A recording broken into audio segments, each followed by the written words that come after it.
할렐루야. 하나님의 은혜가 충만한 그런 시간 되기를 바랍니다. 제 찬양대 찬양을 들으면서 문득 그런 생각했습니다. 하나님이 우리에게 듣고 싶은 말씀 그 단어가 뭘까? 저는 그 하나님이 우리에게 무슨 시험을 치듯이 정답이 뭐냐? 저는 복음입니다.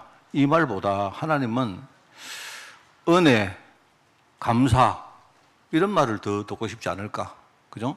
우리가 그 복음을 진짜 내가 영으로 진짜 깨닫고 내가 누린다는 증거 아니겠습니까?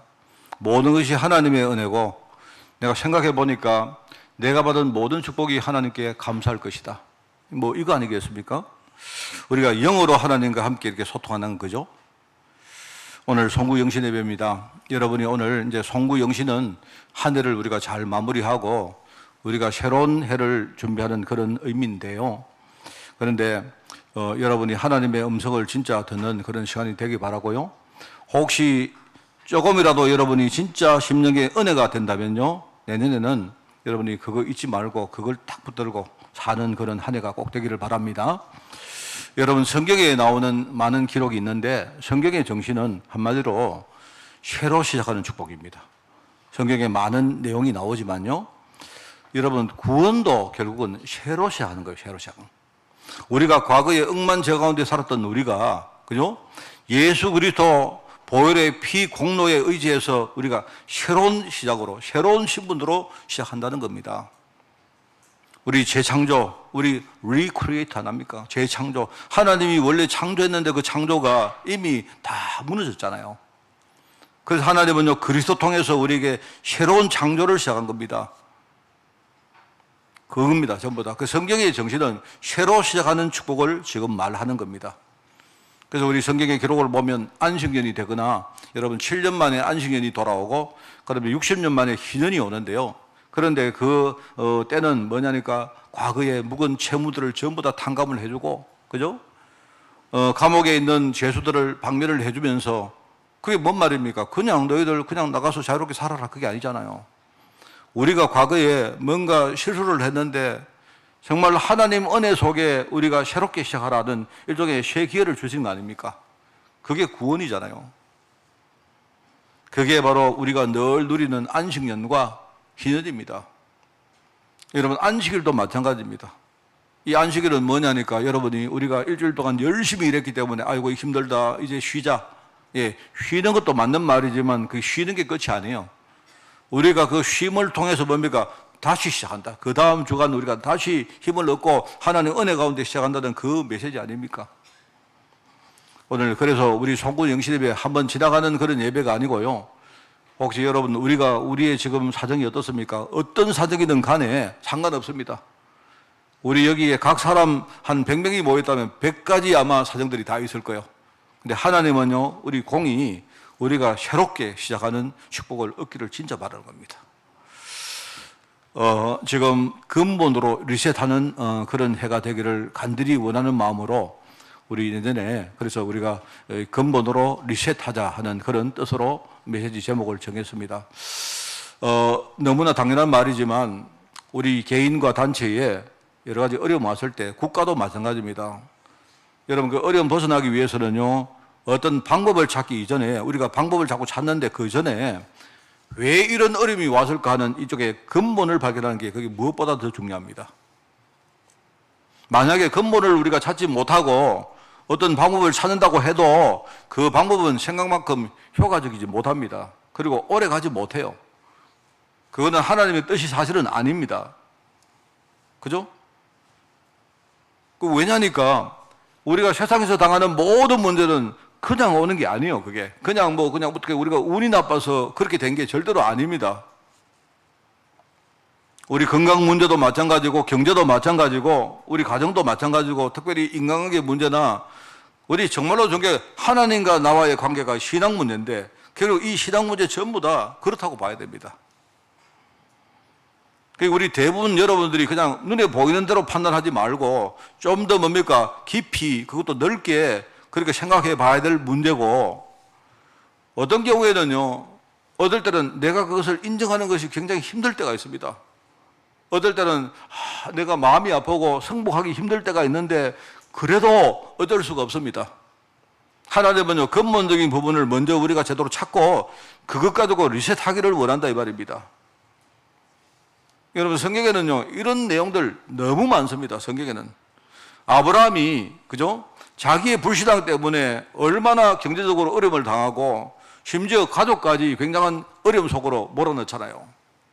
아브라함이 특별히 잘못한 것도 없는데 그냥 한 가지거든요. 하나님이 약속했던 그 약속을 실수로 그걸 놓친 겁니다. 야곱은 말할 거죠. 야곱은 아예 본질적으로 야곱은 하나님 언약을 모르고 사는 사람이기 때문에 이 사람에게는 고생이 계속되어집니다. 야곱. 기간을 당한 아브라함이 애굽에 내려갔을 때 어떤 실수를 했고 그 결과가 어떤가 우리는 잘 알지 않습니까? 끝까지 하나님의 약속을 붙잡지 않았던 야곱이 나중에 뭐랍니까? 자기가 스스로 애굽에 있는 바로왕 앞에 자기 인생이 내가 인생 130년을 살았는데 내가 130년을 나그네 길 같은 인생이 너무 험악했다 이렇게 말합니다. 얼마나 고생을 많이 했던지. 그런 사람 많지 않습니까? 요나도 그죠? 하나님 말씀을 순종 안 하고 살다가 물고기 뱃속에 들어가서 겨우 하나님께 회개를 하고 하는데 그제서 어려워서 그냥 나오는 겁니다. 그런데 요나의 인생을 보면 근본적으로 이 사람이 뭔가를 깨닫다고 볼 수가 없죠. 그러면 요나 같은 사람들 때문에 그 뒤에 후대들이 얼마나 요나 시대를 한번 보세요. 이스라엘 백성들이 그 완전히 선민 사상 아닙니까? 그게요 자기를 망치고 후대를 망치는 사상이거든요. 이것 때문에 요나 시대 그 뒤에 얼마나 많은 문제가 옵니까? 여러분, 그 니느웨라는 곳이 어디냐? 니느웨. 요나가 살렸던 그 니느웨가 바로 아수르의 수도입니다. 아수르의 수도. 근데 나중에 그 아수르 세력이 지난주간에 내가 말했죠. 북이스라엘을 멸망시킨 그 당사자가 누구냐? 아수르입니다. 아수르. 요나가 아수르를 제대로 못 살린 겁니다. 사실은요. 하나님 은혜로 잠시 산 것처럼 보였죠. 하나님이 그들을 회개시키기 때문에 산 거지 근본적으로 거기에 뭔가 복음을 제대로 못 전했단 말입니다. 그러니까 그 아수르가 일어나서 나중에 이스라엘 백성들을 쳐들어오는 겁니다. 완전히 멸망시켰다 이 말입니다. 정말 이와 같은 우리 차원이 다른 그런 어려움을 당한 사람이 요셉 아닙니까? 요셉인데요. 요셉은 자기 형들 때문에 노예가 되어서 애굽에 갈 정도로 그렇게 어려움을 당했고, 다윗 같은 사람은요, 사울 왕이 끝까지 질투하고 이런 것 때문에 굉장히 거짓말을 하고 질투하고 하는 그것 때문에 블레셋 지방으로 도망 다닐 정도로 그렇게 어려움을 당했습니다. 그게 다윗입니다. 그런데요, 성경에 여러분 잘 읽어보시면 이런 억울한 경우에도 모두 근본적인 이유가 있습니다. 있다니까요, 그게. 이걸 찾아낸 사람은 그 다음에 다른 응답으로 들어갔지만 이걸 찾지 못한 사람은요, 계속 고생하면서도 끝까지 깨닫지 못합니다. 결국은 우리 후대까지 흐름을 그냥 물려주는 겁니다. 여러분, 성경을 진짜 읽어보시면요, 성경에 나오는 내용이 전부 그 이야기입니다. 저는 우리 교회에서 제가 실제로 경험한 거, 제가 정말로 깊이 묵상한 거, 이런 것들을 종합해서 내가 메신저이기 때문에 내가 영계와 지금 자연계에서 우리가 당하는 많은 어려움을요, 복합적으로 우리가 한 4가지 정도로 내가 도식화시켜서 여러분에게 그 원인을 제공한 그 메시지가 있습니다. 내가 여러분에게 늘 그 이야기합니다. 이 도식화시킨 이유는요, 잊지 말라는 겁니다. 여러분이 잊지 말고 항상 어려움이 딱 올 때 여러분이 이것부터 생각해라 이 말입니다.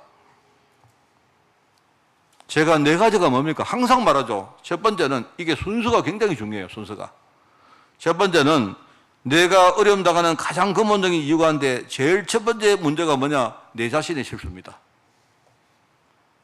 여러분이 억울하게 느껴질 때 많을 겁니다.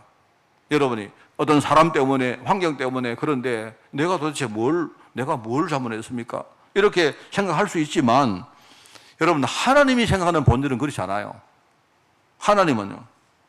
하나님은 우리 자신의 실수를 먼저 찾아야 내가 갱신이 가능하고, 그 다음에 뭡니까? 내가 갱신이 되어야 지금 하나님은 나의 그릇을 만들기를 원하시기 때문에, 그죠? 뭔가 우리가 어떤 뭡니까? 시시비비를 가리고 누구를 정죄하고 누구를 비판하는 그게 아닙니다.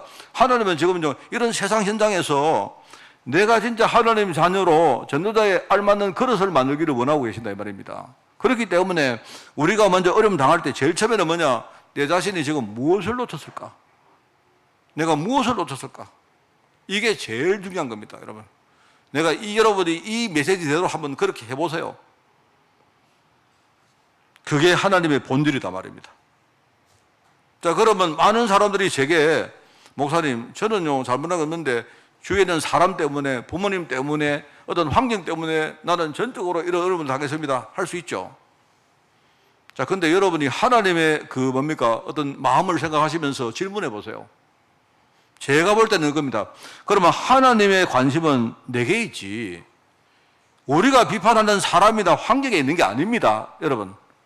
그 하나님의 가장 큰 관심은요, 나를 살리고 하나님이 나를 성장시키기를 원하시는 거지. 여러분이 억울해도 이게 납득이 안 되어도 지금 하나님의 음성은 그겁니다. 이걸 아셔야 돼요, 여러분. 그게 첫 번째입니다. 저는요, 이렇게 제가 무지해서 제가 참 머리가 나쁜 것 같아요. 근데 제가 머리가 나빠서 이렇게 늘 내가 헤맸지요. 내가 말씀을 듣고 하다가 그래도 이걸 내가 깨닫고 저는 그래도 하나씩 제가 회복한 사람입니다. 자, 그 다음에 두 번째는 뭐냐? 두 번째는 그 다음이 뭐냐? 내 주위에서 나를 공격하고 나를 힘들게 만드는 바로 주위에 있는 사람들인데요. 나를 힘들게 만들어서 자기들의 이득을 취하려고 하는 일종의 세상의 그런 불신앙 문화 때문입니다. 저는 이것도 마찬가지입니다. 여러분, 이 말을 여러분이 그러면 다른 사람을 원망하고 비판하고 하라는 그 뜻이 아니고요. 이렇게 보라는 말은요, 영적으로 바르게 진단하라는 겁니다. 원래 성경은 하나님 떠난 창세기 3장의 문화는 뭡니까? 원래 그런 겁니다. 원래 그럴 수밖에 없는 거예요. 여러분, 사람들 잘 믿죠? 사람 믿는 사람 세상을 진단 못해서 그런 거예요. 보니까 내 옆에 저 사람은 믿을 수 있어. 저 사람은 보니까 사람이 좋아.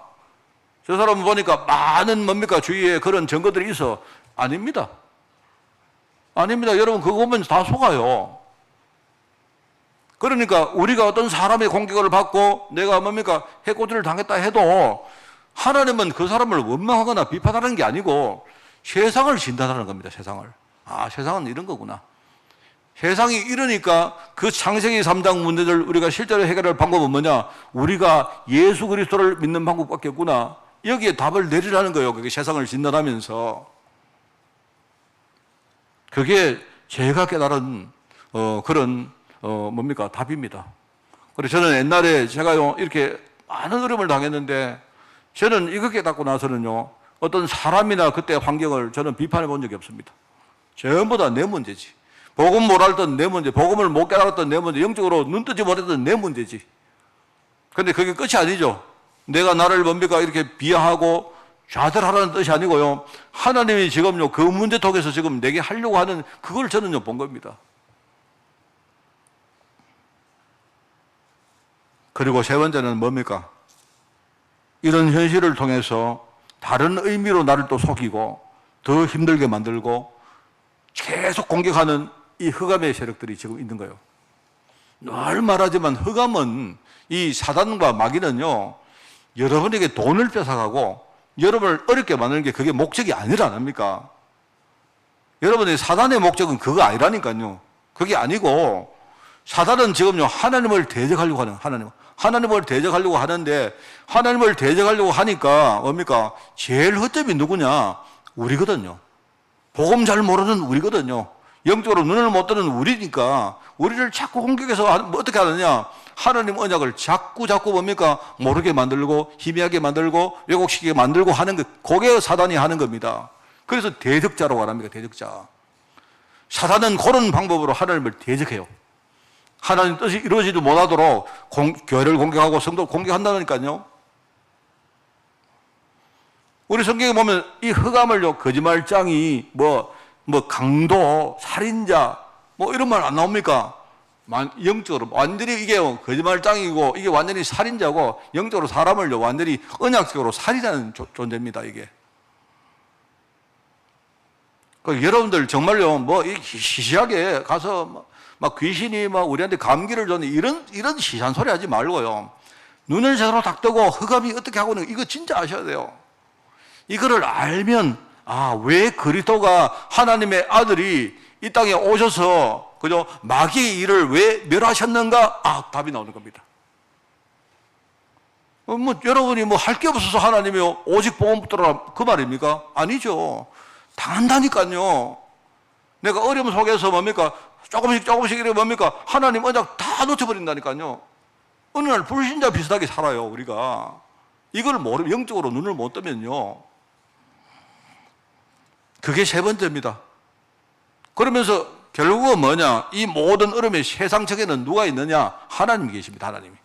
하나님이 다 아시고, 어떻게 보면요, 하나님은요, 아까 우리 본문에 안 나옵니까? 우리가 말하기 전에 하나님은 다 들으세요. 우리 본문에 우리가 하나님 부르기 전에 하나님이 응답하신, 하나님은 미래 다 알아요. 마귀가 공격하면 내가 뭡니까? 어떻게 될지 하나님은 다 알고 계세요. 하나님은 빙긋 웃으면서 그래 공격해라. 공격해서 진짜 복음 깨닫게 만들고 우리가 진짜 뭡니까? 영적으로 깊이 들어가고 그죠? 내 안에 우리 가문 속에는 뿌리까지 진짜 내가 해결하는 파수꾼이 되기를 하나님은 빙긋 웃으면서 원하고 계십니다. 그러니까 하나님 그래서 사단 공격하는 거 다 허락하는 거예요. 해봐라. 어려움 당하게 하는 거 해봐라. 복음 가진 사람은 절대로 안 무너진다. 복음 가진 사람은 하나님 우리가 대단해서가 아니고요. 복음 가진 사람은요, 우리 안에 성령이 계시는데 그 성령은 하나님이십니다. 얼마나 감사합니까, 이게. 나를 복음으로 자립시켜서 모든 것을 이기는 제자로 만들기를 하나님이 원하시는 거예요. 그래서 내게 능력 주신 자 안에서 나는 모든 것 다 할 수 있다. 바울은요, 고백 안 합니까? 이 네 가지를 저는요, 도식화를 해라. 우리가 도식화를 딱 해놓으면요, 아차 순간에 우리가 이걸요, 살릴 수 있습니다. 잊어버리지 않고. 하나님은 내 개인과 우리 교회적으로 내년에 2025년에 큰 전환점이 되고 우리 정말로 근본으로 리셋하는 그런 해가 되기를 원하십니다. 정말입니다. 그래서 제가 사실은 오늘 이 메시지는요, 성탄절 날 제가 묵상을 하다가 주님이 왜 오셨을까? 우리가 다 아는 말인데 주님이 왜 오셨을까? 그럼 주님이 오시면서 주신 메시지가 뭘까? 자, 그러면 2025년도에 우리가 그 성탄 메시지 이어서, 그죠? 그러면 주님이 오신 의미를 우리가 그때 새겼기 때문에, 그죠? 그러면 오늘 이제는 저와 여러분이 내년을 시작하면서 하나님, 우리가 이런 네 가지 근본을 가지고 우리가 부족해도 하나님 시작하기를 원합니다. 그게 오늘 성구 영신예배의 내용이고요. 저는 하나님이 진짜 이걸 원하고 계신다고 생각합니다. 여러분, 그래서 오늘 중요한 알맹이를 붙드는 그런 축복의 예배가 되기를 꼭 부탁을 드립니다. 내년도 다가올 현장의 영적 상황입니다. 사실 이 내용은요, 성탄 메시지하고 똑같은 메시지입니다. 그런데 2025년도에 성탄 메시지는 뭐냐? 주님이 오실 그 당시의 영적 상황이었는데요. 2025년도는요, 더 심각한 흑암의 권세가 난무할 것이고, 그죠? 현장에는요, 지금 목회자나 많은 중직자나 많은 성도들이 있지만 더 심각한 영적 무지의 상태가 빠질 것이고요. 사람들은 전부 다 더 심각하게 뭡니까? 육신만 바라보고 나는 그런 시대가 온다 이 말입니다. 그래서 우리 그리스도가 생명의 빛으로 오셨다는 말을 안 했습니까? 여러분, 왜 생명의 빛으로 오십니까? 왜? 여러분 한번 생각해 보세요. 여러분, 그 당시에 사람들이 어둠 속에 뭡니까? 이사야 60장처럼요, 어둠이 땅을 덮을 것이며 캄캄함이 만민을 가릴 것이라고 안 했습니까? 그랬거든요. 사람들이 어둠 속에 뭡니까? 사람들이 길을 모르고 이렇게 살고 있었던 겁니다. 그러다 보니까 어둠 속에서 뭡니까? 완전히 뭡니까? 사람들이 흑암에게 장악돼가지고 지금요, 생명이 아니고 죽음 속에 사람들이 영적으로 죽고 있는 그 상태인데 그렇기 때문에 주님이 생명의 빛으로 오신 거예요. 참 이게 중요합니다. 창조 이전에 우리가 여러분 창세기 1장에 보면 안 나옵니까? 창조 이전에 이미 흑암과 공허와 혼돈의 그런 세력들이 있었다고 나오죠. 옛날에 제가 그 유럽에 갔다가 어떤 그 후대가 내한테 이런 질문을 했습니다. 어떤 이런 질문, 저도 마찬가지입니다. 저도 그런 의문이 있어요. 하나님이 창조를 하실 때에 이미 만약에 그 전에 흑암과 공허와 혼돈의 세력이 있었다면 하나님이 이거부터 다 청소하시고 다 썰어버리시고 하나님이 창조하시면 좋지. 왜 하나님이 이런 뭡니까? 흑암과 공허와 혼돈의 세력을 그냥 놔둔 상태로 하나님이 창조를 했을까요? 이런 질문을 했습니다. 합당한 질문 아닙니까? 우리는 그런 질문을 아예 못하는 사람도 많지만 굉장히 중요한 질문이잖아요. 그죠? 그래서 제가 그렇게 대답했던 것 같아요. 근데 저는 잘 모릅니다. 왜 그랬을까요? 그런데 제가 그 친구하고 이제 대화를 하다가 이런 이야기를 했던 것 같아요. 내가 뭐냐니까, 야, 한번 생각해 보자. 그래, 너는 보니까 왜 하나님이 흑암을 다 썰어버리고 창조했으면 아무 문제가 없을 텐데 여기 관심이 많은지 몰라도 그래 나는 좀 약간 니하고 논점이 좀 다르다. 왜냐니까 흑암과 공허와 혼돈의 세력이 그 당시를 완전 지배하고 있었는데 그럼 만약에 그러면 우리를 창조하시는 분이 하나님이 아니고 만약에 흑암이 우리를 창조했으면 어떻겠나? 어떻게 뻔했냐? 너는 왜 하나님이 전능하시니까 네 말 맞는데 나도 의문이 된다. 나도 잘 모른다. 답은 모르는데 우리가 질문을 한번 바꿔보자.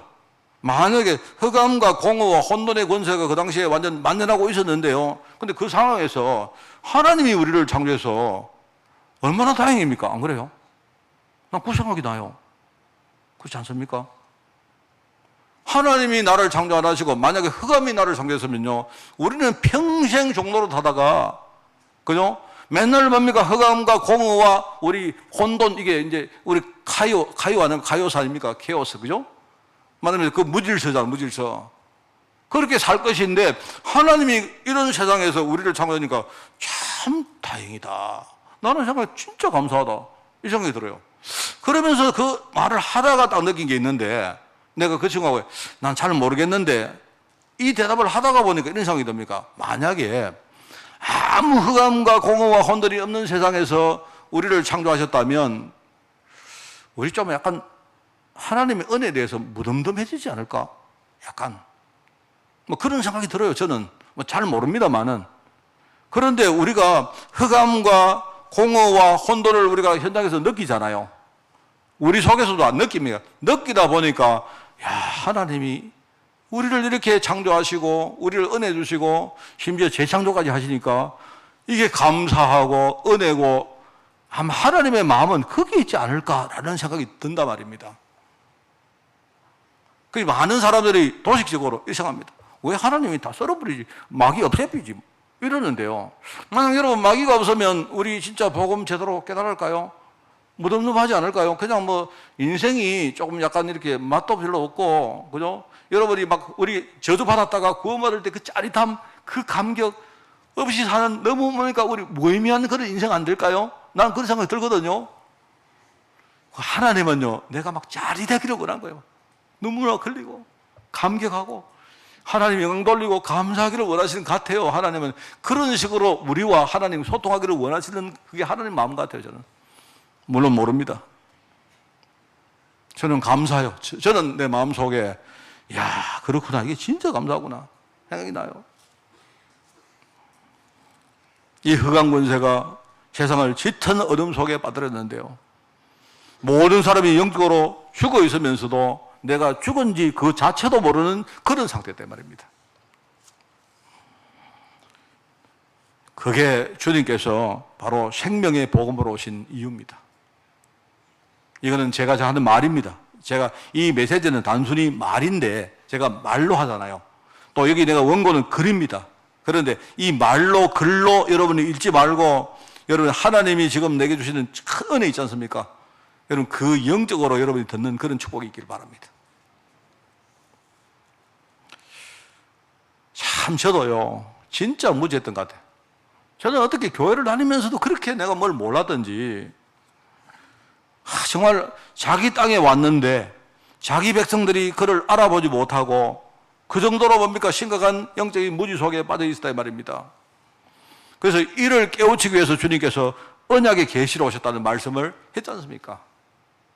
여러분, 여기에 대한 아주 좋은 예화가 나옵니다. 성경에는요. 여러분, 성경에 정확하게 어디 나온지 제가 기억이 안 나는데요. 뭐 찾아보십시오. 사복음서 안에 안 나오겠습니까? 갑자기 생각 안 납니다. 근데 포도원에 일꾼들이요, 일을 하고 있어요. 일을 하고 있었는데 포도원에 일꾼들이 일을 해서 거기서 뭡니까? 자기들 수입도 얻어가고 하는데, 이제 말하자면 이 사람들이 거기 포도원들이 일을 했는데 주인이 마치 뭡니까? 멀리 외국에 일이 있어서 떠나간 겁니다. 떠나가서 뭡니까? 이 주인이 한 말이, 내가 대리인을 세울 테니까 너희들이 농사 지어가지고 다 너희들 가져가고 그 중에 일정 부분을 그 대리인 통해서 내게 납부를 해라. 이렇게 했단 말입니다. 여러분 아시죠? 그 비유를? 그랬는데 이 사람들이 처음에는 아마 감사한 마음으로 그렇게 안 했겠습니까? 근데 이 사람들이 뭐 한 해, 두 해 농사를 짓다 보니까 생각이 달라진 거예요. 주인이 자기들이 한 일도 없으면서 뭐 때문에 우리가 농사 짓는 거를 일정 부분을 빼앗아 갈까? 이런 생각이 든 겁니다. 이래가지고 어느 날 주인의 대리인이 말하자면 일종의 세를 받으러 온 겁니다. 왔을 때 이들이 막 그 대리인을 때리고 이래가지고 쫓아내버렸어요. 이제 간이 완전히 배 밖에 나와가지고 해본이 되거든요. 이래가지고 하는 말이, 야, 그럼 우리가 이렇게 하지 말고, 이제 나중에 보니까요, 주인이 그 이야기를 듣고 막 화가 나서, 안 되겠다. 내가 우리 아들을 보내야 되겠다. 주인 아들인 줄 아니까 내가 아들을 보내면 이놈들이 그렇게 못하겠지. 라고 생각했는데 이것들이 이제 벌써 간이 배 밖에 나온 거야. 야, 이런 식으로 하지 말고, 나중에 아들이 오면 우리가 그거를 준비해놨다가 죽여버리자. 그러면 그게 외동아들이기 때문에 죽여버리면 결국은 주인은 날이 뭡니까? 시간이 지나면 그 주인은 나중에 죽을 거고, 그러면 이 밭 자체가 우리 거 되는 거 아닌가? 그 당시에는 아마 이렇게 공정을 한다든지 등기하는 제도가 없었겠죠. 이렇게 생각한 겁니다. 이래가지고 뭡니까? 주인의 아들이 왔는데 그 아들을 죽여버린 거예요. 이들이 합작을 해가지고, 주인이 가만히 있습니까? 주인이 와서 올 때 군대를, 경찰을 몰고 와가지고요, 이들을 다 쫓아내버린 거예요. 나중에 이 사람들이 모든 축복의 원천이 누굽니까? 사실 주인인데, 자기들이 주인의 은혜 때문에 그 일을 하고 거기서 먹고 살고 하는데, 이들이 간이 완전히 배 밖에 나는, 이게 영적 무지입니다, 여러분. 이게 누굽니까? 그 아들이 누굽니까? 바로 이 땅에 오신 그리스도 아닙니까? 그리스도. 그 그리스도가 왔는데요, 그 외아들을 죽여버렸어요. 하나님이 나중에 막 화가 나가 주인이, 그죠? 이들을 다 쫓아내버립니다. 그래서 성경에 보면 어둠 속에 가도 이를 갈고 뭡니까? 막 원통하고 자기들이 후회도 소용없는 거죠. 여러분, 얼마나 사람들이 이 무지를 했던지 그까지 간 겁니다. 그까지. 모든 자기들 축복이 하나님 뭡니까? 주인에게 있다는 사실을 망각한 거예요. 잊어버린 거예요. 그래서 주님께서 우리에게 언약의 계시로 오셨다. 굉장히 중요한 말입니다. 제가 전에 우리 조적신학 이야기를 잠깐 할 때 제가 성육신에 대한 이야기는 기억납니까? 여러분, 성육신은요 굉장히 중요한 두 가지 의미가 있다 했죠. 하나는 뭐냐?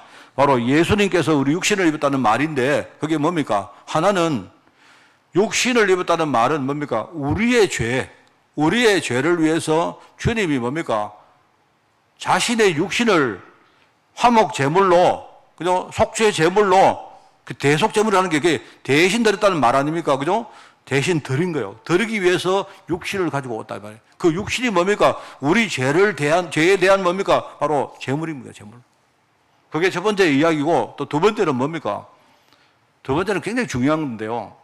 육신을 가지고 왔다는 말은 뭡니까? 바로 영이신 하나님이 육신으로 우리에게 오신 겁니다. 그 당시 사람들이 주님을 보았어요. 주님과 동고동락했고, 주님의 말씀도 직접 들었고, 이게요, 하나님이 우리에게 계시하신 것이다. 하나님이 우리에게 나타나신 것이다, 이 말입니다. 굉장히 중요한 말입니다. 이게 얼마나 은혜가 되고 감사한 내용입니까? 참 이게 중요한 겁니다. 저는 평생 육신의 열매를 위해서 살아왔었습니다. 지금도 그런 어떤 뭡니까 심각한 그런 영적인 문제가 많습니다. 그런데 이게 단순히 저의 문제 아니고 우리가 작금에 최근에 일어나는 많은 일들을 보면요, 정말로 많은 목사님들과 주의 종들이 이제는 뭡니까 육신의 열매를 우리가 취하기 위해서 점점 그렇게 되고 있습니다. 저를 포함한 저도요, 아무런 내가 비판할 자격 없는 사람입니다. 그런데 그럼에도 불구하고 영적 축복으로 오신 주님, 더 심각한 육신의 열매를 지금 사람들이 그렇게 갈구하고 있는데, 그런데 영적 축복으로 오신 주님 그리스도, 여러분 지금은요 그 당시보다 훨씬 더 어둡고 훨씬 더 무지하고 내가 볼 때는 훨씬 더입니다. 훨씬 더 지금 육신 중심이 되어가는 이 세상을 보면서 하나님은 우리가 오늘 성공영심 속에서 우리 2025년도에 여러분 진짜 결단하십시오. 우리가 더 근본으로 리셋하기를 하나님 원하십니다. 우리가 그 연초니까 결단도 하고 합니다만은요, 하여튼 제가 좀 이렇게 마음에 결단한 것이 있습니다. 제가 여러분들 앞에 제가 정말로 제가 사과드립니다. 그게 뭐냐니까 좀 제가 성품이 좀 그런 것 같아요. 뭐가 있으면 좀 이렇게 뭡니까 막 그냥 혼자 지내는 거 좋아하고 좀 그런 성품이 좀 있어요, 제가. 그래서 제가 작년, 재작년, 그 다음에 그리고 올해 이렇게 들면서 제 나름대로 굉장히 좀 어려운, 힘든 내가 시기를 좀 보냈습니다. 내가 말은 못 했지만, 보냈는데요. 좀 내 나름대로 좀 힘든 게 있어요. 힘든 게 있었고, 뭔가를 이렇게 내가 벗어버리고 싶은 게 많이 있었는데, 근데 하나님이 최근에 저한테 굉장히 많은 부지런과 그런 걸 주셨습니다. 여러분들이 어떻게 생각하시든 간에 그랬습니다. 그래서 제가 참 많이 좀 아팠어요. 맞았고.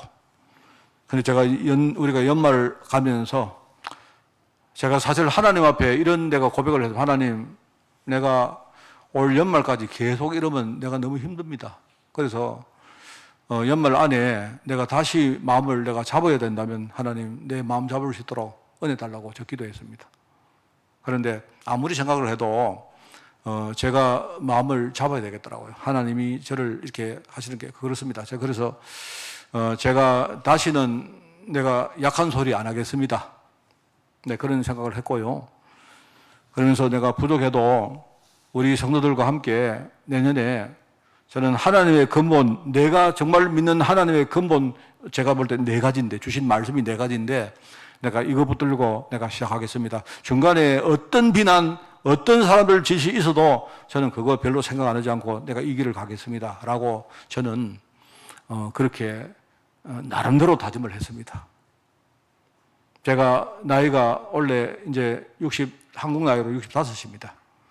그냥 하나님께 이렇게 이야기해서, 하나님, 내가 보통 목사님들이 한 5년, 70이 되면 보통 은퇴하는 그런 문화기 때문에, 하나님, 내가 은퇴하기 전에는 내가 정말 이렇게 비굴하거나 이렇게 약하지 않고 하나님 내게 주신 말씀대로 내가 그렇게 하면 최선을 다해서 내가 그렇게 하겠습니다.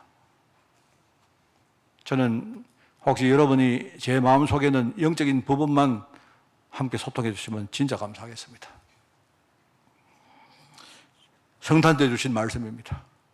우리가 뭔가를 대단하거나 무슨 어려운 걸 하는 게 아닙니다. 혹시 우리가 놓치고 있었다면, 주님이 왜 생명의 복음으로 오셨고 지금 계시의 말씀으로 오셨고, 내가 이야기하는 주님이 교회를 세우고 오신 겁니다. 이 교회. 그죠? 그리고 주님은 성도 한 사람 한 사람을 진짜 섬기려고 오신 거예요.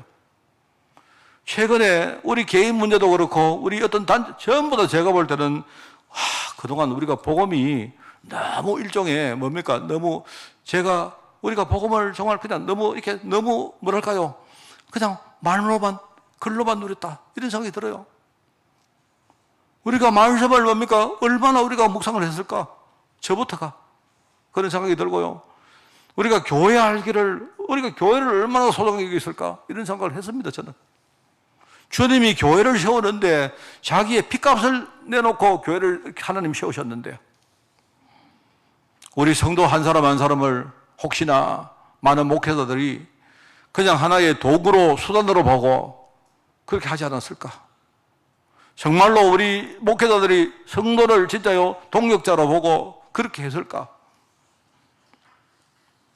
여러분, 저를 뭐 이렇게 할 때 목사님 뭐 이게 비난할 거 많습니다. 비난하셔도 됩니다. 그런데 저는 뉘우칩니다. 저는 회개합니다. 회개하고 다시 하겠습니다. 하고요.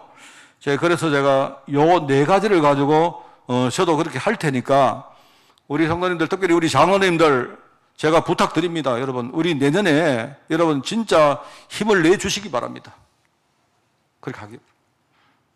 이게요, 우리가 뭐 누구를 비난하고 누구를 뭐 비판하고 그럴 계제가 아니지 않습니까? 지금 한국 교회가 무너지고 지금 점점 그렇게 되고 있는데요. 뭐 제가 좀 흥분한 이야기 같아요. 죄송합니다. 근데 제가 최근에 한 수개월 동안 하나님이 되게 저를 이렇게 질책하신 내용들입니다. 그래서 정말 제가 네 가지를 저는 이런 생각을 했습니다. 그냥 있는 그대로 내가 생각한 대로 말씀을 드리겠습니다. 그래서 우리 2025년도에 우리가 회복할 제자의 결단, 무엇을 리셋할 것인가? 리셋 알죠? 리셋은 다시 시작하는 겁니다. 그죠? 여러분이 우리가 어떤 기계 같은 거 작동할 때에 뭐가 문제가 되면 처음으로 돌아가서 다시 셋하는 거예요. 여러분이 만약에 스마트폰이 문제가 되면요, 여러분이 배터리를 다 제거하고, 그죠? 다시 여러분이 죽였다가 다시 시작하는 게 그 리셋입니다. 리셋. 아까 뭡니까? 그 리셋이, 리라는 말이 뭐냐니까 그게 영어인데요. 그게 바로 새로 시작하는 축복을 말하는 겁니다. 그래서 첫 번째로 저는 여러분에게 저의 간증입니다. 여러분, 복음은요, 단어가 아니고 생명이고 능력이거든요. 여러분, 복음이라는 말 너무 많이 쓰지 마세요. 그거보다는 여러분이 진짜 복음 들으면 내 안에 나오는 감사 있지 않습니까? 아까 우리 성가대 찬양할 때 은혜라는 말이 이게 얼마나 중요한 말입니까? 혹시나 우리 자신들이 복음을 너무 잘 아는 거 아니에요? 저는요, 이 메시지로 설교를 자꾸 하다 보니까 마치 내가 복음의 굉장한 전문가인 것처럼 제가 착각할 때가 있어요. 나는 복음의 처음부터 끝까지 다 아는 것처럼요. 아닙니다, 여러분. 그렇지 절대 않습니다. 우리 그리스도의 그 깊이, 그 넓이, 높이를 우리가 진짜 알려고 하면요, 평생 가도 그건 어렵습니다. 목회자들이 나는 복음의 전문가를 하는 순간 자기는요, 사단의 올무에 빠진다는 사실을요, 지금 놓치고 있는 거예요. 여러분, 늘 말하지 않습니까? 그리스도가 우리가 이꼴 복음이 아니라 안 합니까? 복음이란 말은 복된 소식입니다. 여러분이 늘 그리스도 하는데 과연 그 그리스도가 나를 살리는 복된 소식이 맞습니까? 맞도록 만들어야 돼요, 여러분이. 그걸 못하니까 지금요, 문제가 왔단 말입니다. 복음 전하는 개인과 복음 전하는 단체가 문제가 왔단 말입니다. 그래서 제가 담임 목사인 제가요, 이건 제 결단입니다. 복음 가지고 가장 행복하고 가장 감사하고 아무것도 내가 문제가 안 될 만큼 그렇게 내가 매일 그리고 모든 일 속에 내가 복음을 누리라. 제 결단입니다. 제가 생각납니다. 어느 정도로 저는 기준입니다. 기준이. 제가 전에 우리 교회론 할 때 설명했지 않습니까? 이게 중요하거든요. 여러분, 그 교회론 할 때 내가 했던 말 생각나십니까? 여러분, 내가 가진 모든 것이 뭐다? 그게 성물입니다, 성물. 여러분이 가진 모든 것이 성물이고, 내가 있는 모든 것이 성소고, 그죠? 내가 하는 모든 일이 성직이고, 그죠? 내가 살아가는 모든 날이 성일이 될 만큼 내가 복음 누리겠다. 그렇게 합시다. 해야 될 때에 와서요, 지금. 이게 해야 될 때, 그게 하나님의 엄정한 메시지입니다. 여러분이 저를 보실 때, 목사님 연초에 그렇게 말씀하시고, 보니까 목사님 늘 찌푸리시고, 교회 안에 문제 일어날 때 목사님 제일 염려 많이 하고, 지적해 주세요. 지적해 주시기 바랍니다. 교회는 지적하는 데입니다. 아닙니다. 여러분, 교회는 아멘하는 데가 아니고요, 지적하는 데요. 그리고 지적하는 방법이 뭐냐? 기도하면서 지적하는 거예요.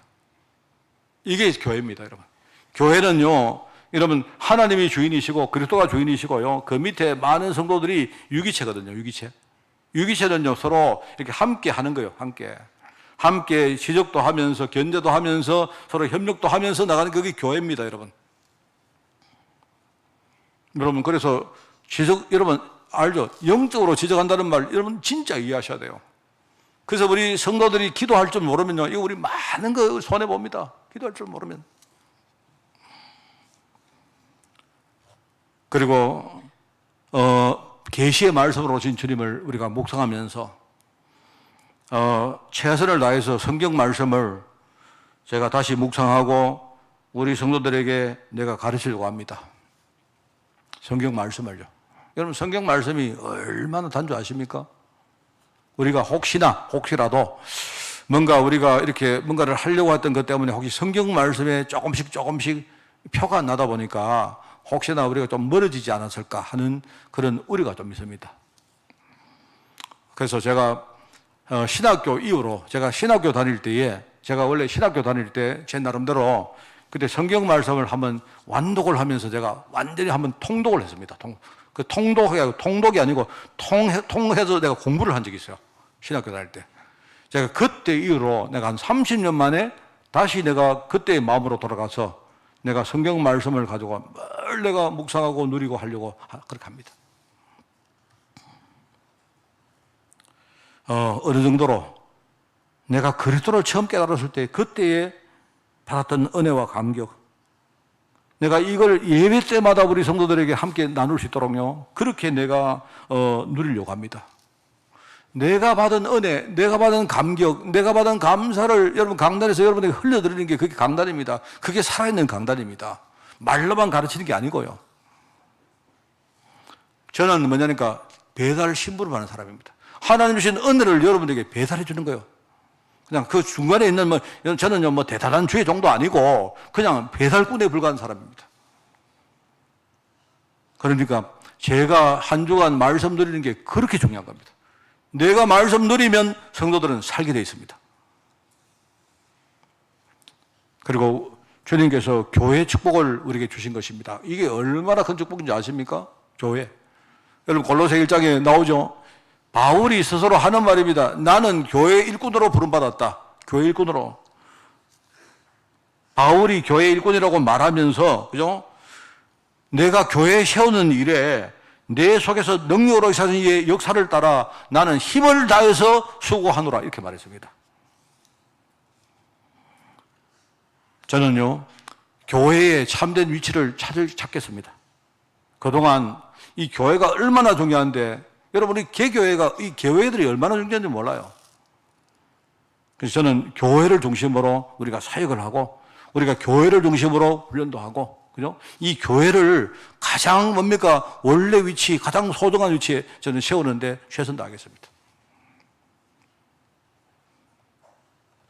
성도를 살리신 주님. 여러분, 주님이 있지 않습니까? 여러분, 주님의 마음을 읽어보시면요.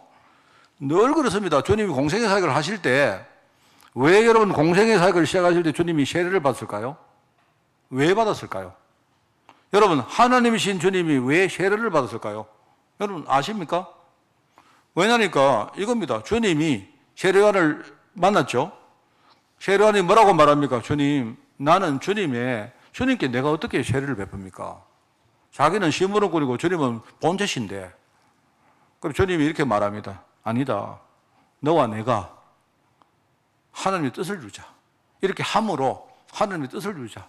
그 말 무슨 말입니까? 근데 그 말을 하셨는데 세례요한이 알아들은 거예요. 이게 무슨 말입니까? 이 말씀은 여러분 거기서 끝나는 게 아니고요. 그 뒤에 마태복음 28장으로 연결됩니다. 주님이 나중에 뭐랍니까? 너희는 가서 모든 족속으로, 민족으로 제자 삼아 아버지와 아들과 성령의 이름으로 세례를 베풀고 나오죠. 주님이 성취하신 이후에 이 사역을 계속해야 되기 때문에 내가 먼저 모범을 보이면서 내가 먼저 세례를 받겠다 이 말입니다. 예컨대 예수님께서 세례교인 1호요.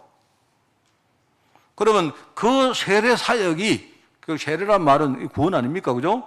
이 세례 사역이 예수님부터 시작되어서 계속 뭡니까? 주님 오시는 그날까지 계속되는 거다. 왜 그렇습니까? 주님 세례 성도들을요 섬기시고 성도들을 성장시키기 위해서 그렇게 하신 거예요. 주님이 세례 안 받으면 뭐 세례교인 아닙니까? 하나님이신데 주님이 세례 안 받으시면 주님 성찬 못 받습니다 이런 겁니까? 아니지 않습니까? 제자들 발을 시킵니다. 여러분 예수님 사역 마지막에 뭡니까? 우리가 성만 전할 때 제자들 발을 시키는데 그때 뭐라고 합니까? 제자들 발 시킨다는 말은 뭡니까? 너희도 나중에 가서 다른 사람들 지금 갈급한 영혼들 발을 시키라는 말 아닙니까? 그래서 내가 먼저 모범에서 내가 발을 시켰다는 말이잖아요. 그걸 모르고 어떤 제자는요, 예수님 너무 좋습니다. 발만 시키지 말고 목욕 좀 시켜주세요. 등말도 해주시고 이럽니다. 그 말이 아닌데 우리가 계속 그러고 있을 수가 없지 않습니까?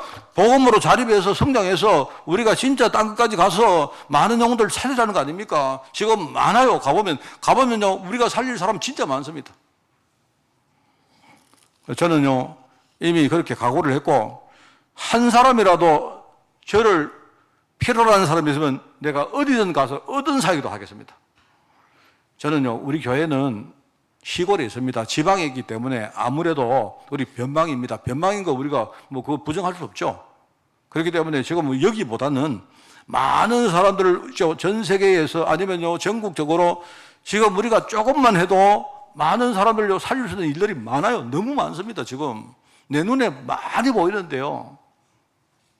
그래서 저는요 오늘 우리 전명재 집사가 와서 제가 무슨 이야기 했는데 제가 오늘 또 이야기 듣다가 내가 가야 되겠다. 살리러 가야 되겠다. 여러분 정말입니다. 우리 지금부터 이거 해야 됩니다. 이거 안 하면 교회 존재 가치가 없는 겁니다. 한 명이라도 뭡니까? 진짜 나의 도움과 우리가 뭡니까? 기도할 거 이런 거 우리는 할 수 있는 게 제일 좋은 게 기도입니다. 기도.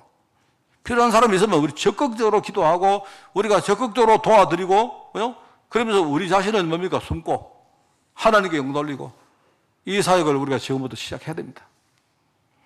여러분 우리가 갈등하고 우리가 뭡니까? 지금요 불신앙하고 그럴 때가 아닙니다. 지금 빨리 우리가 복음의 능력 가지고 털어버려야 됩니다. 털어버리고 우리가 손잡고 제가 부족하지만 앞에 설 테니까 내가 우리 이 주님께서 오시면서 주신 이 4가지 말씀 제가 그렇게 하려고 합니다. 그렇게 해보겠습니다. 뭐 안 돼도 또 해보겠습니다. 또 했다가 또 안 되어지면 또 다시 또 그때 리셋 또 하고 또 하겠습니다. 그래서 제가 아마 모르긴 몰라도 주님 오시는 게 제일 뒤일 것 같고요. 그 전에 아마 내 이 세상에 천국 가는 게 그거보다 좀 더 빠를 것 같고 제가 볼 때 뭐 그 전에 제가 아마 목회를 그만둘 때가 안 오겠습니까? 하여튼 그때까지 하여튼 제가 여러분 최선을 다하겠습니다. 최선을 다해서 제가요 한번 해보겠습니다.